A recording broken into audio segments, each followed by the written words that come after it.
আসসালামু আলাইকুম। স্বাগতম জানাচ্ছি বিবিসি নিউজ আন্তর্জাতিক সংবাদে।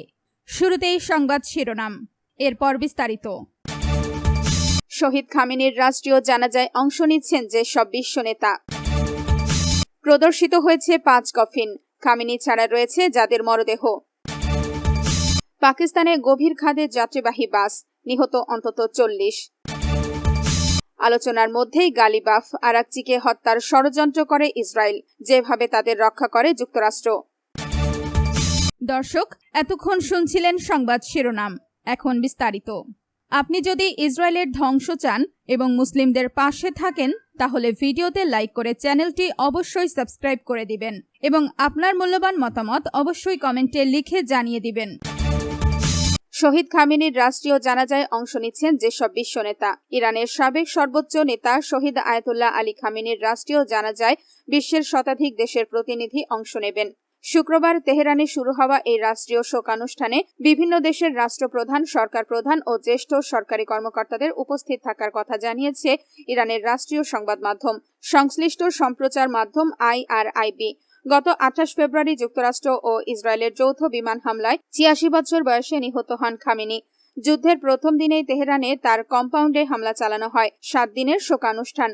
প্রাথমিকভাবে মার্চে দাফনের পরিকল্পনা থাকলেও ইরানের বিরুদ্ধে যুদ্ধ দীর্ঘায়িত হওয়ায় তা পিছিয়ে যায়। শুক্রবার তেহরানের রাষ্ট্রীয় শোকানুষ্ঠান শুরু হবে। এরপর টানা 7 দিন ইরান ও ইরাকের বিভিন্ন শহরে জানাজা, শোকযাত্রা ও ধর্মীয় আনুষ্ঠানিকতা অনুষ্ঠিত হবে। শনিবার ও রোববার তেহরানের গ্র্যান্ড মোসাল্লা প্রার্থনা কমপ্লেক্সে খামেনি ও তার পরিবারের কয়েকজন সদস্যের মরদেহ জনসাধারণের শ্রদ্ধা নিবেদনের জন্য রাখা হবে। সোমবার ও মঙ্গলবার শোকযাত্রা ইরানের কোম শহরের দিকে যাবে। বুধবার ইরাকের নাজাফ আন্তর্জাতিক বিমানবন্দরে আনুষ্ঠানিক অভ্যর্থনার পর নাজাফ ও কারবালায় শোক মিছিল অনুষ্ঠিত হবে। সবশেষে মরদেহ আবার ইরানে ফিরিয়ে এনে আগামী শুক্রবার উত্তর পূর্বাঞ্চলের মাশহাদে ইমাম রেজার মাজার প্রাঙ্গণে দাফন করা হবে।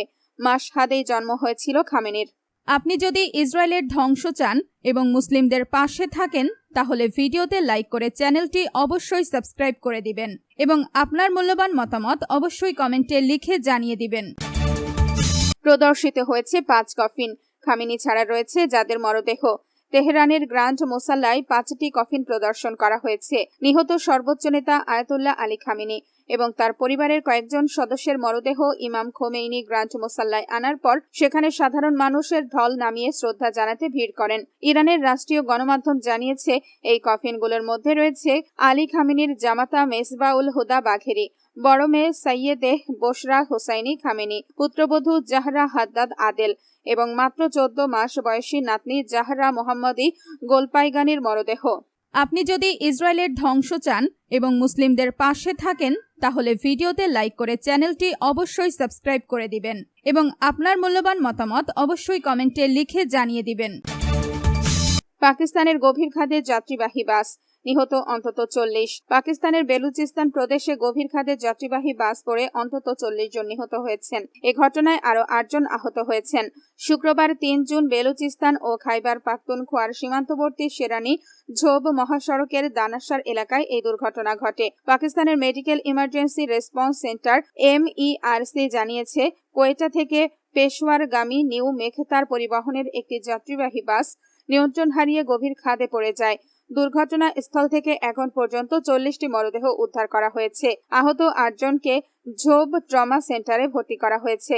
উদ্ধার অভিযানে 6টি অ্যাম্বুলেন্স, 12 জন জরুরি চিকিৎসা প্রযুক্তিবিদ ও 10টি হালকা পরিবহন যান মোতায়েন করা হয়। দুর্ঘটনার খবর পাওয়ার পর শেরানি জেলা প্রশাসন, উদ্ধারকারী দল ও অ্যাম্বুলেন্স দ্রুত ঘটনাস্থলে পৌঁছে উদ্ধার কাজ শুরু করে। খাইবার পাখতুনখোয়ার উদ্ধারকর্মীরাও অভিযানে অংশ নেন। শেরানির ডেপুটি কমিশনার হযরত ওয়ালি কাকার বলেন, আহতদের উদ্ধার করে আশেপাশের হাসপাতালে নেওয়া হচ্ছে।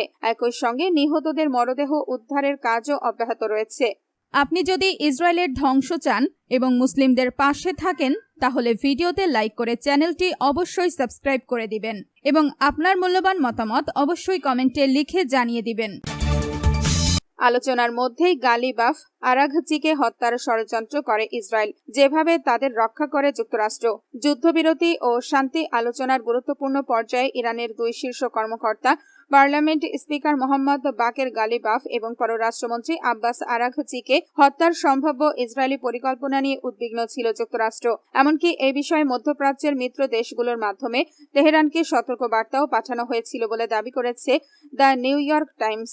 প্রতিবেদন অনুযায়ী ওয়াশিংটনের আশঙ্কা ছিল যুদ্ধবিরতি আলোচনার সময় এই দুই আলোচক নিহত হলে অন্তর্বর্তী শান্তি চুক্তির প্রচেষ্টা ভেস্তে যাবে এবং উপসাগরীয় অঞ্চলে আবারও সংঘাত শুরু হতে পারে। ইসরায়েলের কৌশল ছিল শীর্ষ নেতৃত্বকে টার্গেট করা। প্রতিবেদনে বলা হয়েছে, যুদ্ধ শুরুর পর থেকে ইসরায়েলের অন্যতম প্রধান কৌশল ছিল ইরানের শীর্ষ রাজনৈতিক এবং সামরিক নেতৃত্বকে লক্ষ্যবস্তু করা।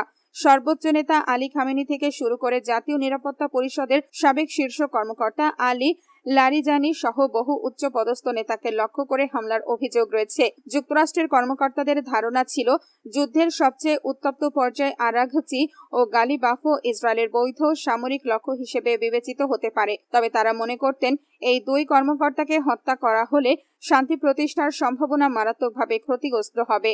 আপনি যদি ইসরায়েলের ধ্বংস চান এবং মুসলিমদের পাশে থাকেন তাহলে ভিডিওতে লাইক করে চ্যানেলটি অবশ্যই সাবস্ক্রাইব করে দিবেন এবং আপনার মূল্যবান মতামত অবশ্যই কমেন্টে লিখে জানিয়ে দিবেন।